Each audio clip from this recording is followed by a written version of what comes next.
One of the hardest hit industries in terms of the unintended consequences of COVID-19 is, without a doubt, the tourism sector. And what many may not know is that their business stopped even way before lockdown was announced for South Africa.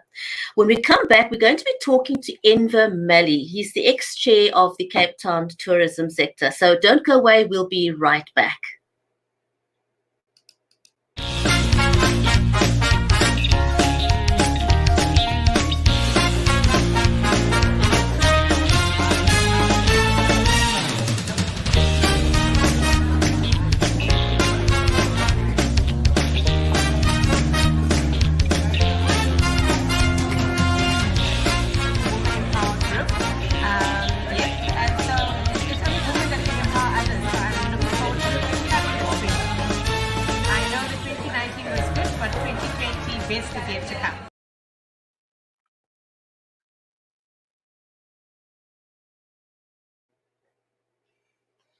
If you're just joining us, welcome to the show. I'm your host, Bridgetti Lambanda from Cape Town in South Africa. The tourism sector has without a doubt taken a massive hit as part of the unintended consequences of COVID-19. And that's the focus of our conversation today with Enver Mally of African Eagle DayTours, also the ex-chair of Cape Town Tourism. We'll find out from him how the sector is doing and how they've been able to pivot and what is the way forward. But first of all, a big warm welcome to my co-host, Viola Manuel. Viola, welcome. How are you today? Good, Brigitte. Thank you so much. Doing really, really well. Amidst all the, I think, the deepening concern and the angst around, us being in the sort of week of peak, and just trying to understand and wrap our heads around it, and continuing to I think take it very seriously and just speak to people about people who've gotten a bit lackadaisical in their whole approach to this. So yeah, it's been an interesting week. I know, and I think it's going to become even more interesting over the next 2-3 weeks as South Africa finally hits its peak. Yes. We're starting to hear more and more reports of figures climbing, but that's not the focus of our show today. Today we're talking tourism. Yeah, no, it's not. But it's also just more and more concern around the frontline workers. Just deep concerns about resources and their families. But tourism is the focus today. So, I'm still interesting that you still get your vacations to go notifications, and you're still getting your, people advertising cruises and tours and whatever. So we know that the sector will come back, but it's going to be interesting to speak to Enver and get his perspective on things. Absolutely. So for those of you who don't know Enver Mally, he entered the tourism industry in 1997-98 when he started a tour operating company called Grassroute Tours. It is now part of the African Eagle DayTours company, a group, and he's the director of the group. Enver served on many tourism boards over the years, latest being as the chair of the Cape Town Tourism. So let's invite Enver onto the show with us, because we'd like to talk to him and get his take on what's happening in the industry.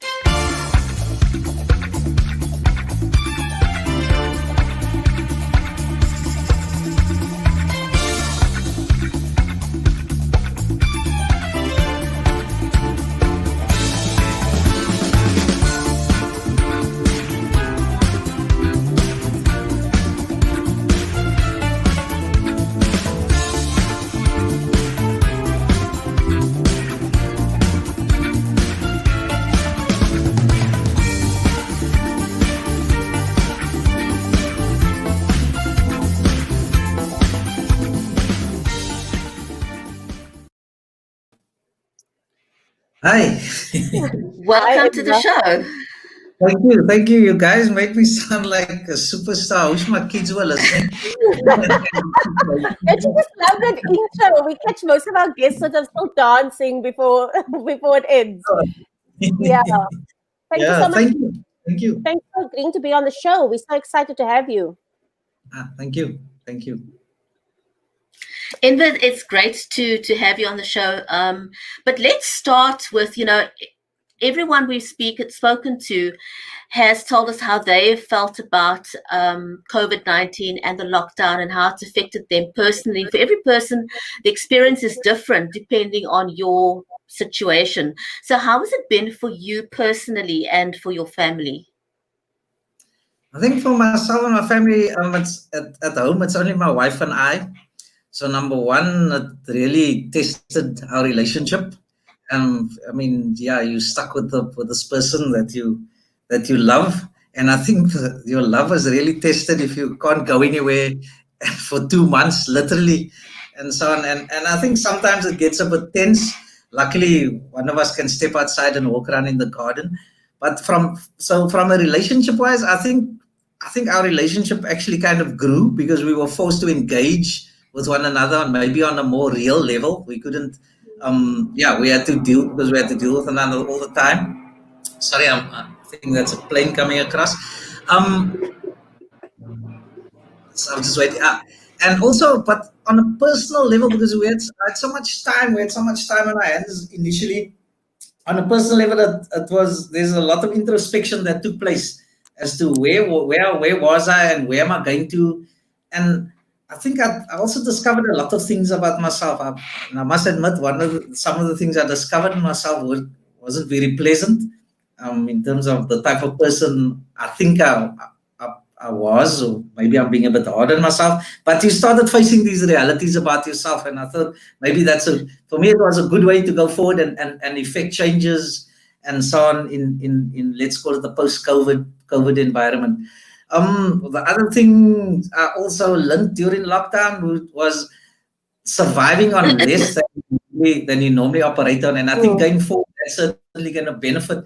And sometimes and in this lockdown, certainly we kind of realize maybe we're living in a bit of excess. Sometimes there's a bit of excess in our lives that's maybe not really necessary, and we started getting used to a little. And as the process goes on, that little becomes less and less and less. But we're becoming so damn good at it that I'm sure if somebody gives me 10 cents now and says to buy for a month, I'll still have change at the end of the month. Well done. Well done. Well done. I think all those learnings is all those things. And it's also, and as I said, maybe I didn't like the person I was, because in the sense that we don't realize how materialistic we become until we faced with that kind of reality. Do you understand what I'm saying? So it made me I'm used to less. I have a relatively smart car, which I'm actually going to sell now because I realize I actually don't need that car. A smaller car will do. But it's those kinds of changes to me personally. And I think as a business owner, and maybe as, let's say, tourism, if I say leader, it sounds so facetious.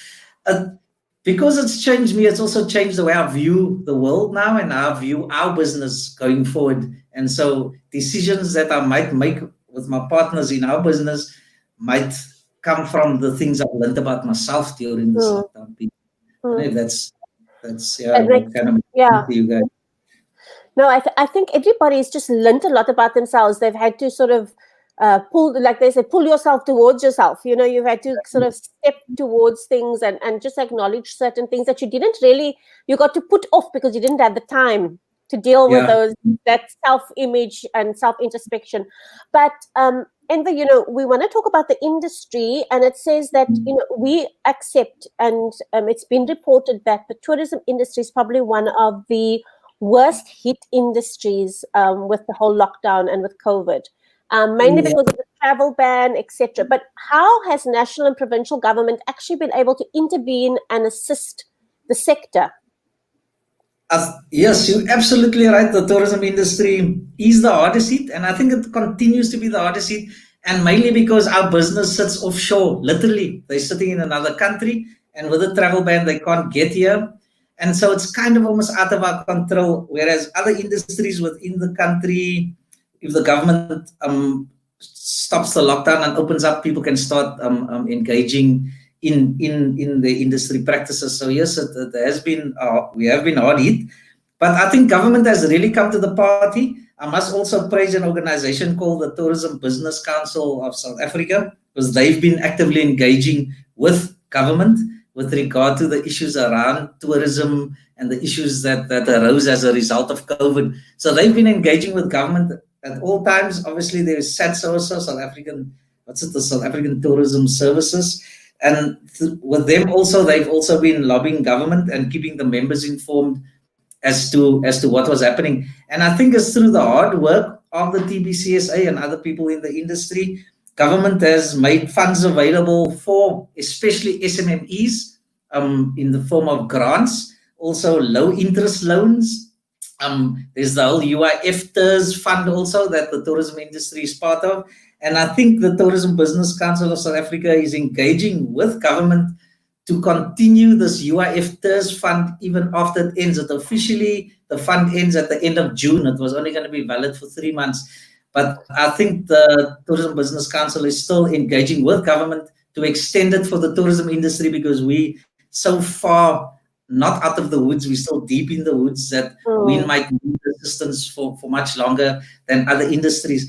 And I'm not sure what the number, but the tourism industry does employ a hell of a lot of people, to use that word. The number just slips my mind. And I think after mining, I think it's one of the big industries in the GDP and so on. So it is a very sensitive industry, and it needs to be looked after. And I think government realizes that they're not perfect in some of the decisions, but I must say that they've done that. They've also come to the party in terms of tax breaks and tax holidays and so on to give to companies. So yes, the city also has come to the party in terms of rates and so on. So you don't have to pay your rates, not ever, but they'll add it on later. So they're also giving us breaks. So the government, national government, the province and the city, I think everybody's coming to the party. And you know what's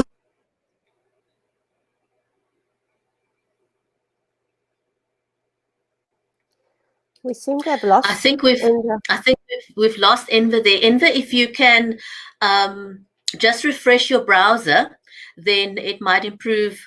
And let's see if we can come back. But it's one of the hardest hit industries. And I think one of the questions I'd also like to ask him is if he could make an educated guess as to how long it'll take for the sector to recover. Yeah. Let's just see if we can get him back. Okay. Am I there? Cool. Yes. Back. Yes. Where was I before I lost you? I'm not too sure. You can just You were talking about the city, how national, province, and the city have all come to play a role. I think for me, the beauty of living in this country, when I look at the so-called world leader, big country, if I look at what's happened in the United States, there's so much partisanness or ship that they're not tackling this virus as a unified country. And yes, we have people saying, having a difference of opinion, but as a country, we're united in tackling this virus. And even from a political perspective, we're tackling this virus. Yes, there's parties will nibble against each other and use this virus as a tool, but not in the big way that some other countries are doing it. So we're working together amazingly well, and I think it's absolutely great. Everybody's coming to the party. Remember the Western Cape, our numbers were rising, and we're talking about reaching the peak and so on. The Western Cape is we almost like the epicenter of COVID, and one of the fears was that we might not get out of lockdown 4. They might keep us in lockdown 4 and so on. And then the Premier Alan Winde and I'm not sure if it was James Foss, who's the city minister for tourism and enterprise development, spoke to central government, and I think they negotiated or came to an agreement that yes, it's not possible to just lock us, keep us at level 4. So that just shows how we are working together to move forward the country, which I think is quite cool. Enver, could you make an educated guess as to when we could expect the tourism sector to recover? Okay. I think my educated guess is everybody's educated guess. Obviously I speak to the Klaus, who's the owner of City Sightseeing, the topless bus. I speak to one of the directors of Hilton Ross and so on, and we're always having these conversations as to what do you think when things are going to start. And I think the consensus seems to be that we're only really going to start our real recovery from an international perspective, possibly next year sometime, March, round about there. And I'm talking about the recovery. I'm not talking about boom time. Boom time, like we had before, is probably going to be 2022 only. I think 2021 will be recovery. Government is, the TBSA, Tourism Business Council Africa and SATSA, they're lobbying government to open up tourism in September to allow international flights in, right? But I think the reality of it is that even when they opened up domestic flights, if you speak to the people at Airports Company and the people who run the airlines, there wasn't a big take up because people are still scared to travel, even though they're allowed to travel now. And I imagine that it would be more so from an international perspective, where people would not want to be stuck in this cylinder for 12 hours, possibly picking up some sort of a virus. And so there is, and I think Virgin Airlines and Delta Airlines, the American airline company, said that they're looking at starting operations in September, international flights to South Africa. So that's cool. There's a glimmer of hope. And I think what that does is it just makes everybody feel good and positive and then start working towards opening up. But for us in reality, we say March next year is probably going to be the start of the recovery. Europe is opening up slowly. But remember, Europe is one big country. So when people go to Germany, it's like us going to maybe Gauteng, just as an example, in terms of the travel and the accessibility.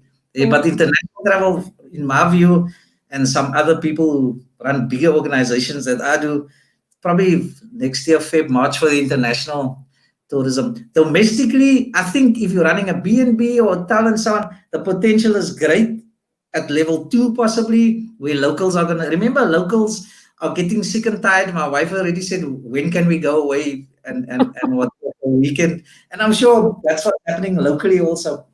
And so domestically, hopefully the accommodation industry will pick up already level 2, which is hopefully next month and around about September and so on. So maybe there'll be some movement on the domestic front. But for companies like ourselves, whose core business is foreign travel and foreign visitors, it's going to be slightly longer. And therein lies the challenge: is how do you survive for literally what's going to be about 12 months without any income? But you still have to keep the lights on, and that costs. So picking up on what you're just saying now, have you seen any signs of companies in the travel industry that's been able to pivot to cover their basic expenses? Yeah, you know what? Here's the irony, and it's my view, and probably is what I see also, is that the bigger the company, the more difficult it is to pivot. And one would think that if you're a bigger company, you can pivot easier because you've got more resources and all those things.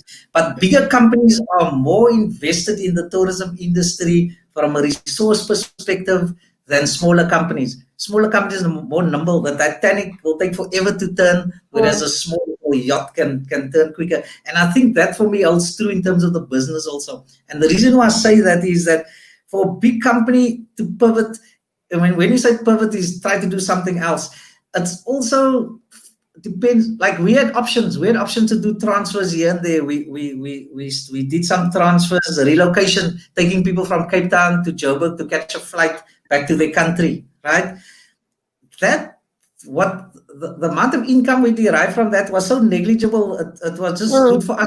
We could give our drivers something to do and they could get some extra money. But from a business perspective and an overhead perspective, it didn't really have much impact on our business in terms of the pivot, Brigitte. But a smaller business, if you're doing a couple of these kinds of transfers, relocation transfers and all that, and you've got 2 vehicles and you're the owner and maybe you've got 1 or 2 other staff, it's a great help and it's easier to pivot.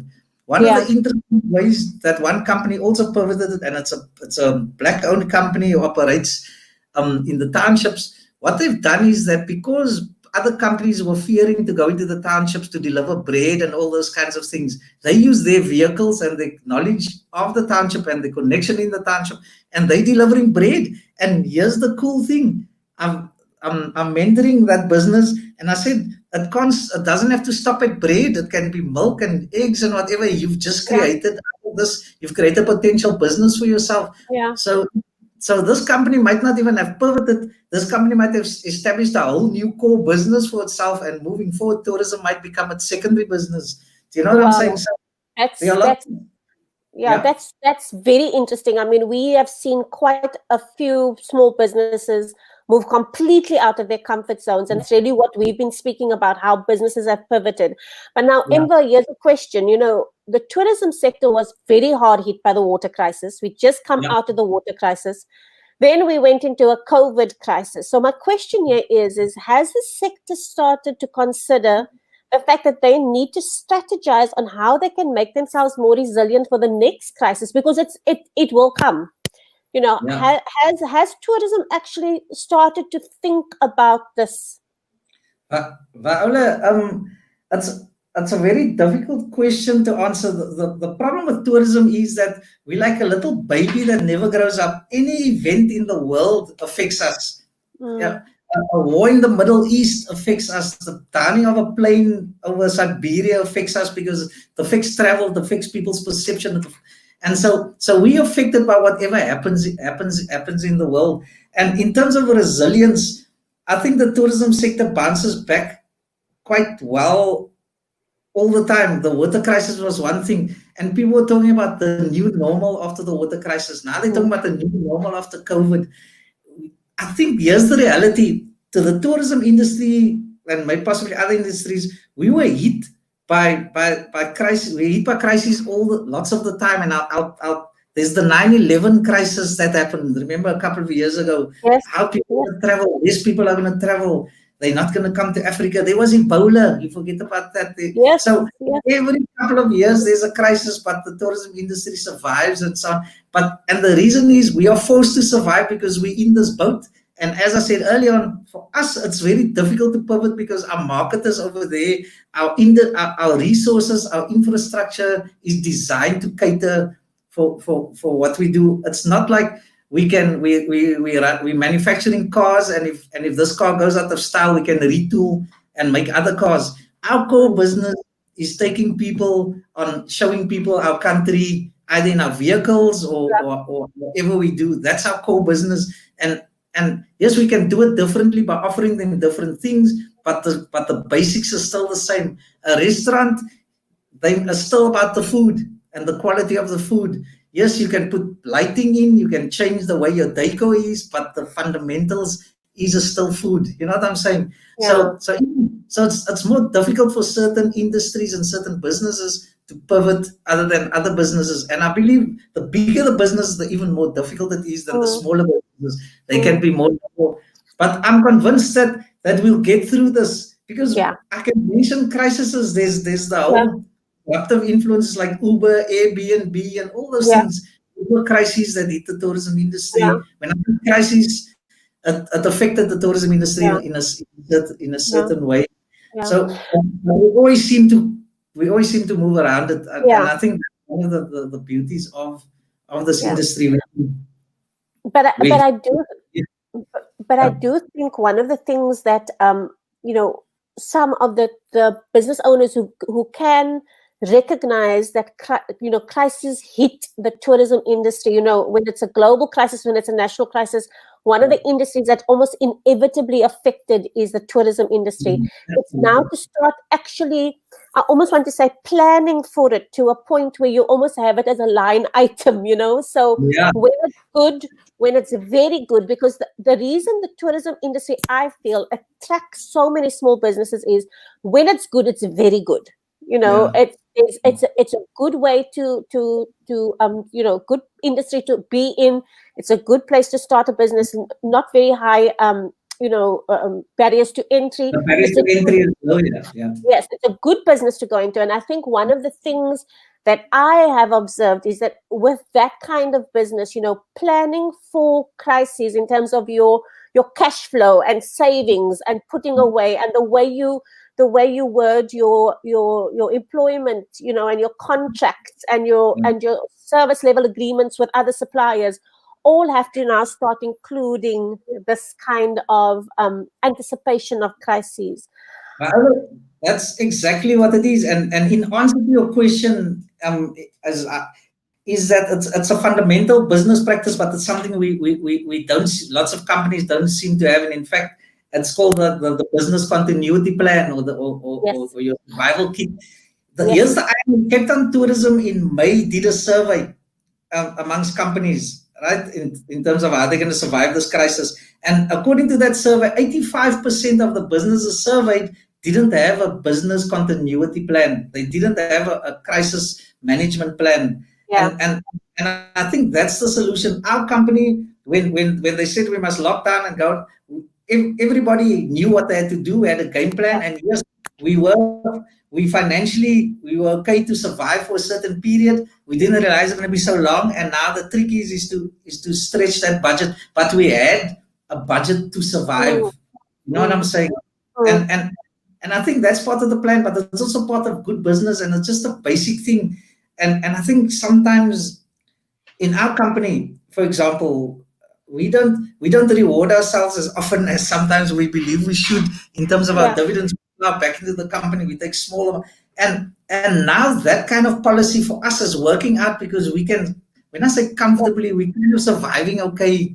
Do you know what I'm saying? We had that in reserve, and that's part of our business continuity plan. And I think the lesson in this crisis is that you need, no matter how big or small you are, you need to have a business continuity plan or a plan B, and so on. And I think that's how the bulk of the tourism industry maybe survives, is that we have this kind of a plan and Enver, I think business organizations like the Chamber of Commerce, we had the president of the chamber on the show last week, Cape Town Tourism, all these business organizations should really start looking at creating training courses around that.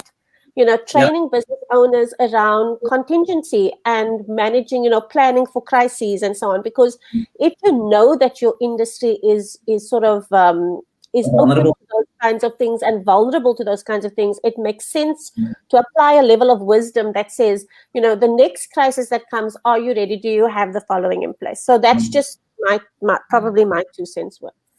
So for anyone who's watching now, that may not be doing so well and they're in the tourism industry, what are your pearls of wisdom for them? Okay, my one pearl of wisdom is never waste a good crisis. And this is my philosophy. This is my philosophy. There's this term, the new normal. I don't like it, because in life we're dealing with new normals all the time. We hit with something and we adapt and move on, and then it becomes normal. So we have so many new normals. So for me, it's about how we're managing, let's call this the abnormal. So for people when things aren't happening, this is the abnormal. So you must ask yourself, how do I manage this abnormal? What can I do to survive the abnormal? And if you succeed in surviving or coming up with ideas and plans to survive the abnormal, you'll be more than ready for the new normal. Let's call it that. And here's an example. In your business, and I'm going to use the bread guy once again. In your business, your small business, I've got vehicles. I've got, this is where I go normally. So how do I use my current resources to do something different? And that thinking out of the box might create another business, or it might even grow the business that you're operating. So for me, is plan to survive, or try and survive the abnormal, because then you would be ready for the new normal. I don't know if I'm kind of making sense there. So use this crisis to build or reflect on your company and grow and develop. There's some companies, people are getting into what's this PPE. Everybody's selling thermometers and so on. So people are selling different kinds of things. I'm also looking at the different business, because I'm thinking, what am I going to do till next year? So I'm already looking at the area I live in. I'm trying to see what the needs are. And I'm speaking to my wife and say, why don't we start this little business? Who knows, that might grow. So use the crisis as an opportunity to grow and develop. Also use the crisis, like as an individual, I reflected, and you all reflected on yourself. Reflect on your business also and say, okay, when I was doing business, what was I doing? And when things change, how I'm going to do it differently. And you might find inefficiencies in your business that going forward, you can structure your business smoother.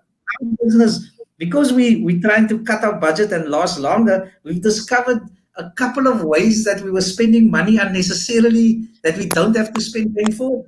So we already made a saving. Do you understand what I'm saying? So reflect on your business and see what the learnings are going forward. That's would be my advice. I think that's one thing that's come out of the crisis for many businesses, is that they've discovered the areas in which they were wasting money, the areas in which they could do better, the areas in which they could work more smartly. We've also learned from all the companies, people we've been interviewing, a lot of people moving forward are not going to have the big fancy offices any longer. They realize that it's an overhead that they don't really need. Previously the thinking was we need X, Y, Z in order to run a big business. But COVID-19's changed all of that. It's taught us that we can work leaner and smarter. And Enver, just one comment that you sort of touched on, which I think is very important, is business owners, in the tourism industry, they forget that there are certain business fundamentals that they have, business leadership that they have. So being able to be brave enough to actually transition those into a new business, is something that's quite exciting. It's daunting, but it can be very exciting to take the same level of business intelligence that you have and apply it to a new business and actually use that. So it's again, exactly what you said. Don't waste the crisis. Find new places to play, because I think the tourism industry, you are right, it's very difficult for this industry specifically to pivot within tourism, because your client is not there. You will have to pivot outside of your comfort zone. No, absolutely. And one of the solutions, I was in another Zoom meeting with various industry leaders also, and people were saying, let's target the local market. But the local market is not so easy, because the product offering to the foreigner is a totally different product offering to the local. The local has different expectations, different financial resources than the visitor also. So if you want to cater for the local market, you then have to restructure and recreate a program or product for the local market, and it can be done if you prepare to do so. So maybe one of the benefits would be, some companies might then say, so how do we then get the local market? Because you can't offer the local market a tour to the winelands, because basically they can do that with friends and family that they come visit. They basically don't need us. So you need to come up with something different. So those are the kinds of things, and it forces us to think outside the box. And we're out of time, unfortunately. I think we could carry on for an hour, but I want to pick up on what you said. We had someone else on the show last week, and he was saying it's time to not think out of the box. It's time to kick the box and build from the ground up. And I think as long as you don't kick the can, that's fine. Kick the box. Don't kick the can. That would be a lot more dangerous. But that's a great. No. We're out of time, unfortunately. It's a great note to end the show on, and we'd love to have you back sometime to review, because things change so quickly. We'd love to have you back again sometime and do a check on the tourism sector and see how things are going. So, Enver, thank you so much for being a great guest. Thank you for listening very much. Thank you, Paola, and thank you, everybody. Thank you. Thank you, everyone. Bye.